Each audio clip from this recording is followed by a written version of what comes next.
हे दोस्तों, उम्मीद करता हूँ आप सब फिट होंगे क्योंकि हेल्थ ही सबसे बड़ी वेल्थ है। समझो कि आप एक जुलूस के साथ जा रहे हो और पुलिस ने आपको एक्स रोड से जुलूस ले जाने का परमिशन दिया है और आप जानबूझकर इस जुलूस को वाई रोड से लेकर जा रहे हो, ये जानते हुए कि वाई रोड पर दूसरी पार्टी के लोग रहते हैं और यहाँ से जुलूस ले जाने पर दंगा या फसाद होने का खतरा है। तो इस सूरत में आपने किस लॉ का वायलेशन किया है या फिर आपके इस एक्ट के लिए आपको क्या सजा मिल सकती है?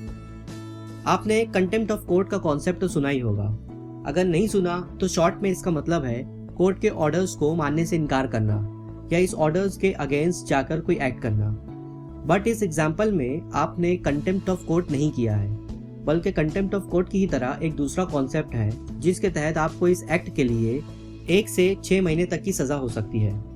आईपीसी के सेक्शन 188 में disobeying the order of public servant का कॉन्सेप्ट दिया हुआ है, मतलब contempt of lawful authority. Layman words में अगर हम इसे समझने की कोशिश करें तो इसका मतलब है हर पब्लिक सर्वेंट के जरिए जारी किए हुए ऑर्डर्स को मानने से इनकार करना या इस ऑर्डर के अगेंस्ट जाकर कोई काम करना, जिसका डिस्क्रिप्शन आईपीसी के सेक्शन 21 में दिया गया है।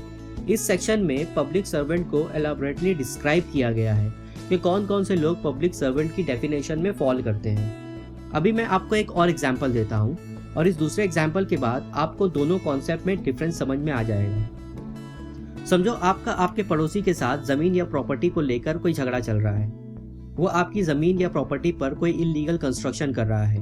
आपने कोर्ट में इसके खिलाफ केस फाइल किया और कोर्ट ने आपके फेवर में स्टे ऑर्डर देते हुए आपके पड़ोसी को वो इलीगल कंस्ट्रक्शन करने से मना किया है। अगर आपका पड़ोसी कोर्ट के ऑर्डर के बावजूद भी वो इलीगल कंस्ट्रक्शन को स्टॉप नहीं करता और इसे कंटिन्यू रखता है तो इसका मतलब इसने कंटेम्प्ट ऑफ कोर्ट किया है और आप इसके खिलाफ कंटेम्प्ट ऑफ कोर्ट की प्रोसीडिंग्स भी इनिशिएट कर सकते हैं। आज की इस वीडियो में हम कंटेम्प्ट ऑफ लॉफुल अथॉरिटी के कॉन्सेप्ट को एक जजमेंट के कॉन्टेक्स्ट में समझने की कोशिश करेंगे। तो इस कॉन्सेप्ट की बेटर अंडरस्टैंडिंग के लिए इस वीडियो को एंड तक जरूर देखें। अभी के लिए मैं आपको ले चलता हूँ आज के हमारे केस के फैक्ट्स की तरफ। So let's begin.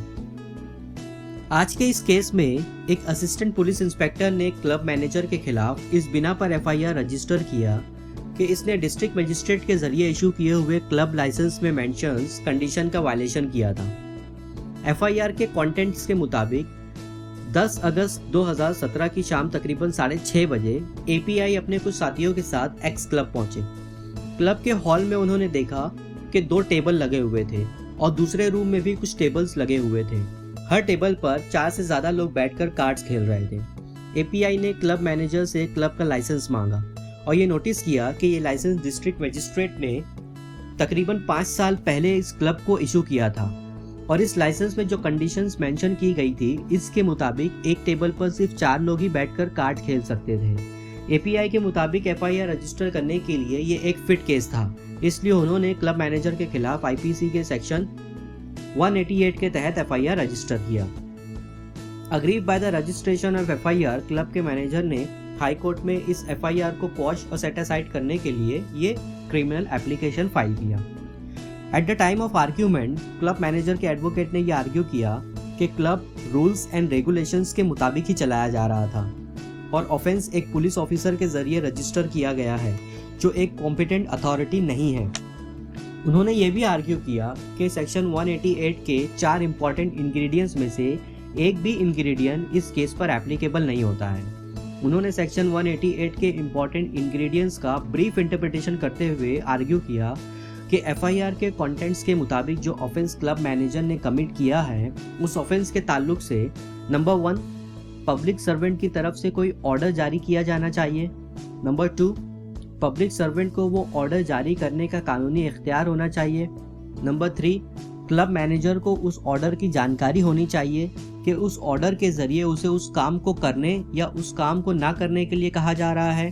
नंबर 4, इस काम को करने या ना करने के ऑर्डर के बावजूद अगर क्लब मैनेजर वो काम करता है जिससे उसे मना किया गया था या वो काम नहीं करता है जिसे उसे करने को कहा गया था और इसके इस करने या ना करने से किसी तरह का कोई ऑब्स्ट्रक्शन, एनॉयंस, इंजरी या किसी दूसरे इंसान की लाइफ, हेल्थ या सेफ्टी को कोई खतरा लाहक होता हो या दंगा या फसाद होने का कोई अंदेशा होता हो तो ऐसी सूरत में क्लब मैनेजर के खिलाफ एफआईआर रजिस्टर की जा सकती है और इस केस में ऐसा कुछ भी नहीं हुआ है, इसलिए क्लब मैनेजर के खिलाफ रजिस्टर की गई इस एफआईआर को क्वॉश और सेट असाइड किया जाना चाहिए।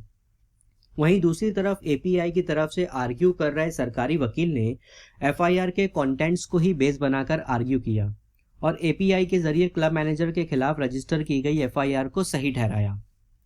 दोनों एडवोकेट के आर्ग्यूमेंट सुनने के बाद हाईकोर्ट ने अपना फैसला सुनाते हुए कहा कि इस केस में पब्लिक सर्वेंट की तरफ से ऐसा कोई भी ऑर्डर जारी नहीं किया गया था जिसकी रूह से क्लब में एक टेबल पर 4 से ज्यादा लोगों के कार्ड खेलने पर कोई पाबंदी लगाई गई हो।